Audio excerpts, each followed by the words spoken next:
c'est vous! Vous m'avez fait peur! C'est pour le cours de français, c'est ça? 2 secondes! Bonjour les quatrièmes et donc bienvenue dans cette première vidéo pour notre nouvelle séquence de poésie donc qui vous ravit, j'en suis sûre, et qui va nous aussi nous changer de l'actualité un petit peu morose du moment. Bien, alors pour ce cours d'aujourd'hui, vous aurez besoin d'un stylo 4 couleurs, vous aurez besoin d'une règle, vous aurez besoin d'un effaceur au cas où vous fassiez des bêtises, et puis aussi d'un petit crayon de papier avec gomme, attention, intégrée.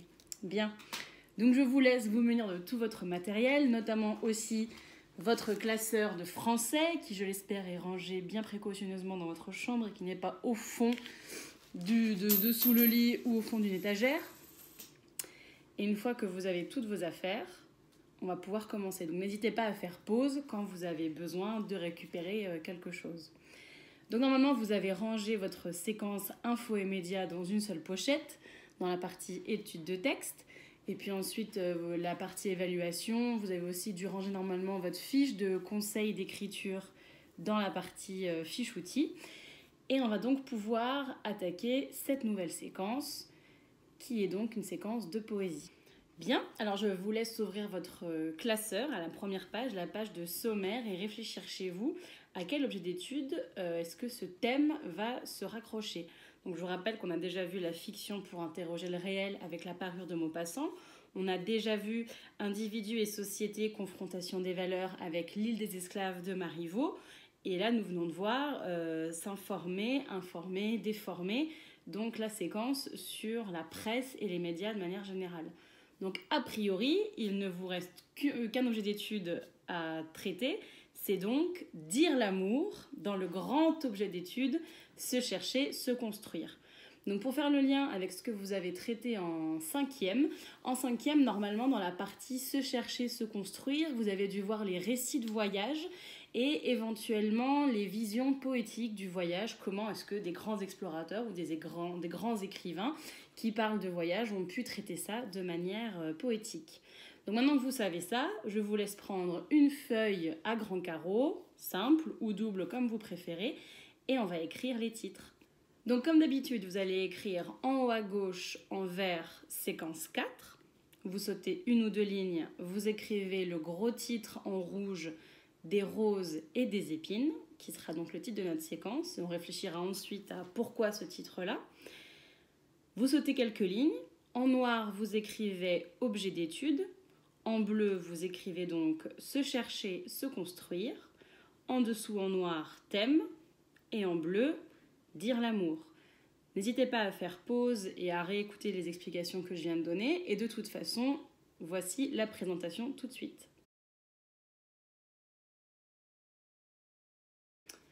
Bien, donc maintenant votre cours est présenté comme il se doit. Alors le titre, des roses et des épines, sur l'objet d'étude, se chercher, se construire, et plus particulièrement dire l'amour. Pourquoi, à votre avis? On va dire que vous y avez réfléchi et vous avez fait pause si vous deviez réfléchir. Mais donc c'est pour bien montrer évidemment les deux aspects que l'amour peut avoir. Les roses pour l'aspect positif, et les épines pour l'aspect plus compliqué, plus triste, plus malheureux, plus douloureux que parfois on peut ressentir en amour. Donc le but de cette séquence, ça va être d'analyser des poèmes, de créer des poèmes, de lire des poèmes qui parlent d'amour.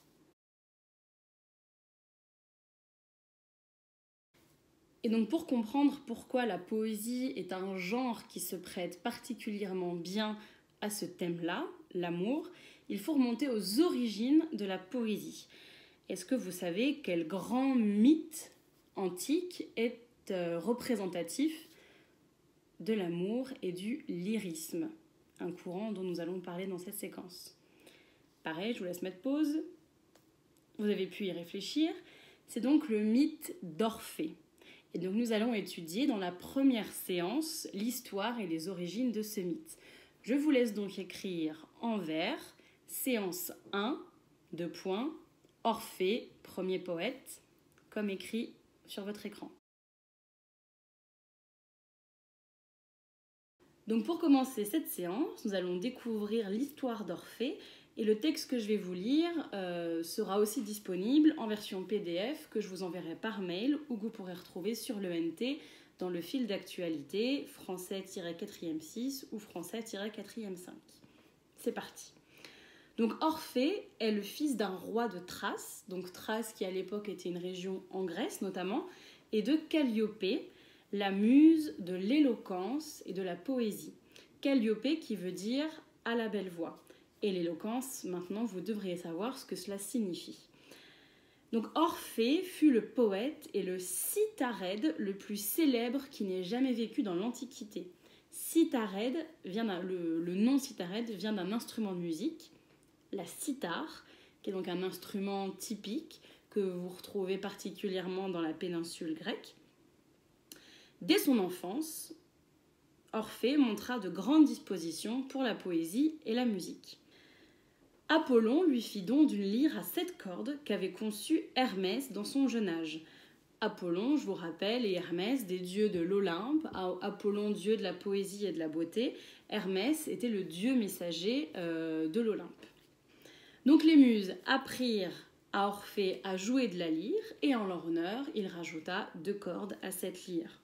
Petite parenthèse sur les muses, pour ceux et celles qui ne sont pas familiers avec le concept de muse. Les muses, en fait, sont un petit peu des allégories. Donc une allégorie, je vous rappelle, c'est une figure de style qui veut dire que l'on représente quelque chose d'abstrait par quelque chose de concret. Et donc, dans les grandes croyances mythologiques, il y avait une muse pour chaque grand domaine. Vous voyez, par exemple, Calliope était la muse de la poésie et de l'éloquence. Vous aviez Clio, qui était la muse de la géographie. Il y avait une muse pour les sciences, une muse pour l'histoire, une muse pour les mathématiques, etc.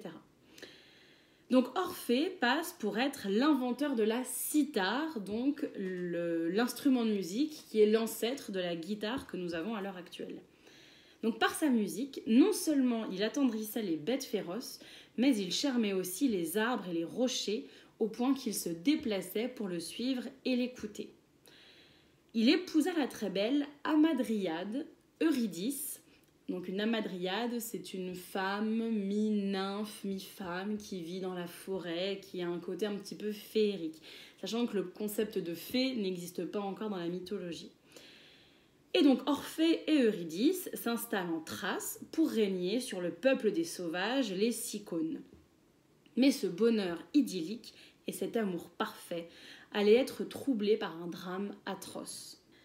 Un jour, près de Tampé, dans la vallée du fleuve Péné, Eurydice refusa les avances d'un dieu champêtre nommé Aristée, donc champêtre qui veut dire de la campagne, qui se mit à la pourchasser.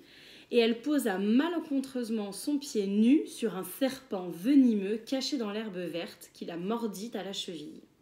Terrassée par le poison foudroyant, la malheureuse Eurydice s'écroula sur l'herbe tendre.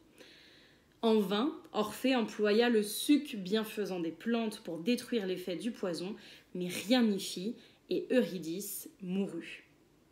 Quand Orphée vit le corps inanimé d'Eurydice, blanche comme un lys, il comprit que Thanatos avait fait son œuvre et il laissa échapper son chagrin en longs sanglots.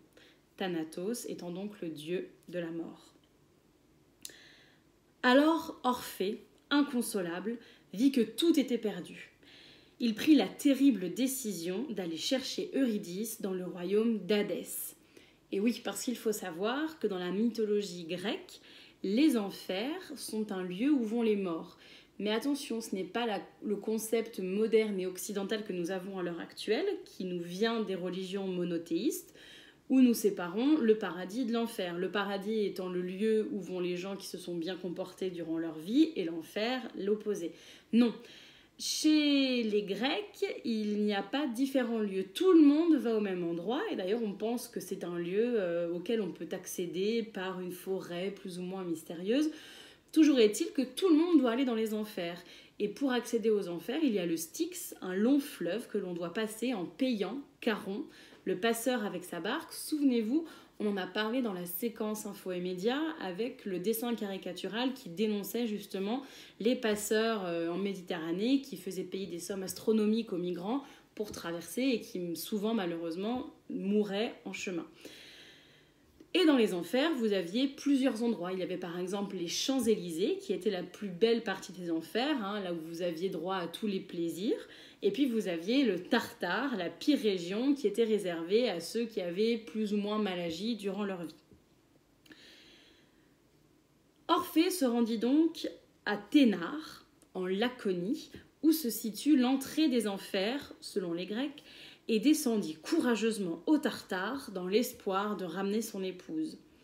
À son arrivée, non seulement il charma le passeur Charon, le chien Cerbère et les 3 juges des morts par sa musique. Je vous rappelle que Cerbère était le chien à 3 têtes des enfers qui gardait l'entrée des enfers. D'ailleurs, dans Harry Potter, vous retrouvez cette référence lorsque, je crois que dans le 1 ou le 2, vous avez un chien à 3 têtes qui garde l'entrée d'un sous-sol, souterrain. Je vous laisserai regarder les films si vous en avez l'occasion. Donc Orphée séduit Charon, séduit Cerbère et les juges des morts grâce à sa musique, et il arrive même à interrompre momentanément le supplice des damnés. Hein, damné, ça veut dire condamné, d'accord? Vous retrouvez ça en anglais, damned, D-A-M-N-E-D. Ça, vous retrouvez ça beaucoup dans les jeux vidéo notamment. Et donc les supplices, hein, c'est les tortures, les sévices physiques, corporels qu'on faisait subir aux gens qui étaient punis dans le Tartare, dans la pire partie des enfers. Et il adoucit à tel point l'insensible Hadès et son épouse Perséphone. Hadès est donc dans le dieu des enfers, Perséphone sa femme, qu'il obtint la permission de ramener Eurydice dans le monde des vivants. Hadès n'y mit qu'une seule condition. Orphée ne devait pas se retourner jusqu'à ce qu'Eurydice soit revenue sous la lumière du soleil. Eurydice suivit Orphée dans le sombre passage, guidée par la musique de sa lyre. Tous deux remontaient le chemin de l'Averne, qui est donc le chemin le long du Styx, aux portes du Ténare, donc de la sortie des enfers, lorsqu'il revit poindre à nouveau la lumière du jour, n'entendant aucun bruit et se méfiant un peu des promesses d'Hadès, il se retourna pour voir si son épouse était toujours derrière lui. Un seul coup d'œil, et il la perdit pour toujours. Eurydice était bien là, et se fit aspirer en arrière pour toujours dans les enfers, et elle était perdue à jamais. Alors la question qui est intéressante maintenant, c'est qu'est-ce que nous raconte ce mythe de manière générale par rapport à notre thème de la poésie? Pour cela, 2 choses. Tout d'abord, je vous laisse rechercher la définition du mythe. Je vous laisse mettre pause maintenant et chercher la définition. Bien, vous avez donc dû chercher cette définition. Donc un mythe, ce qu'il faut retenir, c'est que c'est un récit inventé pour expliquer l'origine de certains phénomènes naturels ou certains comportements humains. Par exemple, pour les phénomènes naturels, quand la foudre frappe, ce serait la colère de Zeus qui s'abat. Pour les comportements humains, par exemple, vous aviez par exemple le mythe de Narcisse qui a donné son nom au narcissisme. Narcisse étant un jeune homme qui était tombé amoureux de son reflet et qui donc, selon les versions, soit est tombé dans l'eau tellement il a voulu se rapprocher de lui-même, soit il s'est laissé mourir de faim au bord du fleuve tellement il n'arrivait pas à se détacher de son propre reflet. Ce qui a donné d'ailleurs la fleur ensuite Narcisse. C'est pour ça que le narcissisme, c'est quelqu'un qui se regarde énormément lui-même, qui ne pense qu'à lui-même et qui se trouve le plus beau, le meilleur, etc. Et donc les mythes se sont transmis depuis des siècles par tradition orale, donc c'est-à-dire de bouche à oreille, et c'est pour ça qu'il peut y avoir plusieurs versions d'un même mythe. Donc la question maintenant que je vous pose, c'est qu'est-ce que le mythe d'Orphée nous apprend et qu'est-ce qu'il nous dit du lyrisme? Je vous laisse y réfléchir, mettre pause pendant 2-3 minutes et essayer de faire le lien, donc c'est le petit 3 de notre cours, entre le mythe d'Orphée, le lyrisme et qu'est-ce que cela nous apprend. Pause.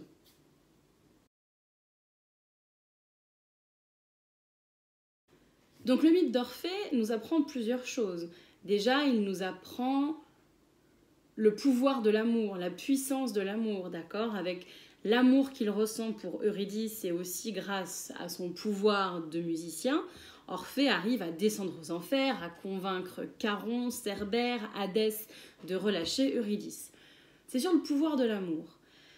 Mais également, c'est un mythe qui nous renseigne sur notre capacité à faire confiance et à douter, et à quel point le doute peut s'immiscer dans nos têtes et nous faire des choses qui ne sont pas forcément bonnes pour nous.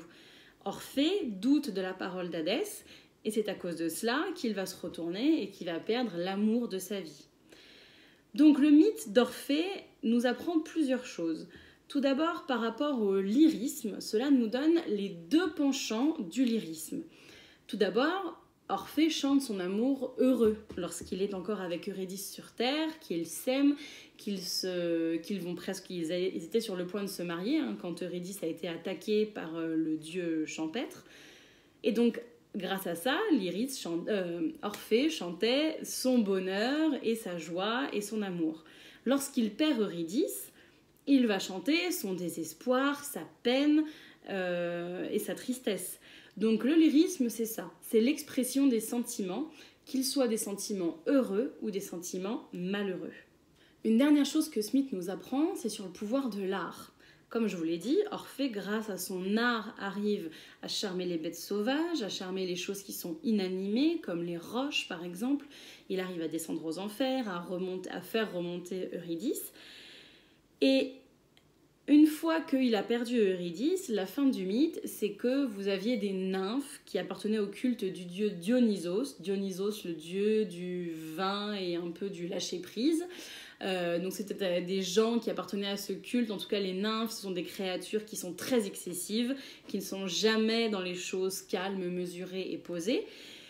Et du coup, elles se disent, maintenant que Orphée a perdu Eurydice, on va pouvoir peut-être nous tenter de le séduire. Sauf que Orphée, lui, reste dans le deuil qu'il a pour Eurydice et refuse toutes les avances de toutes les plus belles femmes du royaume.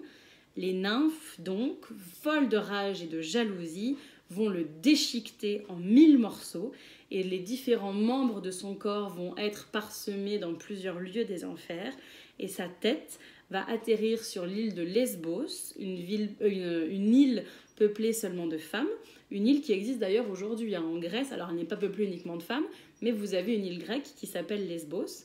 Et donc sa tête en fait vogue sur sa lyre et il continuera à chanter éternellement dans les enfers. Donc vous voyez que c'est aussi un mythe qui nous apprend sur le pouvoir de l'art, qu'il résiste à tout, même à la mort, que même après la mort, l'art perdure. Donc tout ce que je viens de vous dire sur ce que l'on apprend grâce à ce mythe est résumé dans le schéma que vous allez voir dans votre PDF, qui va donc s'afficher. Donc, dans le lyrisme, on parle des sentiments personnels, qu'ils soient positifs ou négatifs. La joie, la mélancolie, l'amour, le désespoir, la crainte du temps qui passe, etc. Et puis grâce au pouvoir de l'art, donc grâce à la littérature, ici donc particulièrement la poésie, mais aussi la chanson, la peinture, eh bien ces sentiments personnels vont prendre une dimension universelle, c'est-à-dire qu'il va concerner tout le monde. Le lecteur, grâce à l'art, grâce à la littérature, va se reconnaître dans les sentiments évoqués et va pouvoir partager ce que le poète ressent. Quand Orphée chante l'amour heureux ou chante l'amour malheureux, cela touche en fait tout le monde, parce que tout le monde, même avec votre jeune âge, tout le monde a ressenti des sentiments forts pour quelqu'un, qu'il soit triste, qu'il soit joyeux, qu'il soit amoureux, qu'il soit amicaux. Mais on a tous ressenti des sentiments pour quelqu'un. Et donc grâce à l'art, grâce à la poésie, vous allez pouvoir partager les mêmes choses et le poète va arriver à mettre des mots sur des sentiments parfois un peu confus que l'on ressent tous et qu'on n'arrive pas vraiment à exprimer. Et grâce à la poésie, on va se dire « Ah mais c'est exactement ça ce que j'ai ressenti ». Donc c'est ça qu'il faut retenir, c'est que le lyrisme transforme les parts de sentiments personnels et grâce à la poésie, les transforme, leur donne une dimension universelle qui va toucher tout le monde. Pour clore cette séance, je vous laisse regarder le tableau suivant.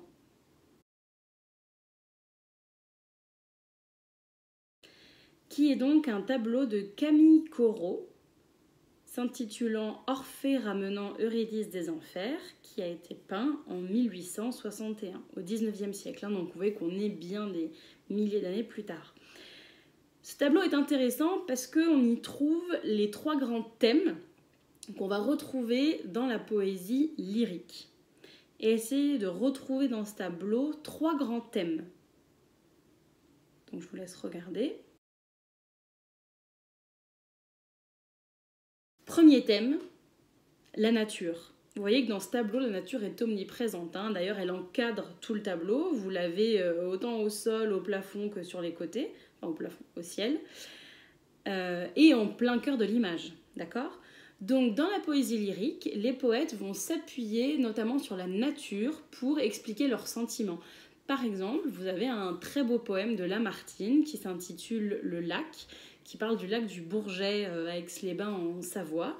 Et Lamartine, en fait, avait passé un été là-bas en cure, parce que c'est une station thermale, et avait rencontré une jeune fille dont il était tombé éperdument amoureux. Ils s'étaient aimés tous les deux. Sauf que l'été suivant, lorsqu'il est revenu, la jeune fille, elle, avait succombé à sa maladie, puisqu'elle venait se faire soigner pour une maladie. Et donc Lamartine va exprimer son désespoir, son amour et le temps qui passe en utilisant le support de l'eau, en disant « Ô temps, suspends ton vol, et vous, heure propice, suspendez votre cours ». Et il parle de l'eau qui revient à l'assemblement alors que la femme qu'il aimait sur les bords de ce même lac n'est plus là, alors que lui y est encore. Premier thème, la nature. Deuxième thème, qu'on retrouve avec la présence d'Orphée et Eurydice, l'amour, évidemment. Donc là, vous voyez bien les deux amants qui sont sur le point de s'échapper des enfers. Et puis, vous avez les 5 personnages au fond qui représentent le 3e grand thème que vous retrouvez dans la poésie lyrique. C'est donc la mort. Les poètes vont parler énormément de la mort, de la fuite du temps, du fait de la vie qui passe et comment est-ce que l'on fait pour gérer le fait que l'on soit mortel, que l'on ne soit pas immortel. Justement, grâce à l'art, on va devenir immortel puisque nos mots vont rester. Mais donc ici, vous avez les 3 grands thèmes que vous retrouvez majoritairement dans la poésie lyrique, la nature, l'amour et la mort. Bien, donc cette première séance 1, mais aussi séance d'introduction sur le lyrisme est maintenant terminée. Donc je vous laisse bien mettre tout ça en ordre, recopier dans votre cahier les définitions principales.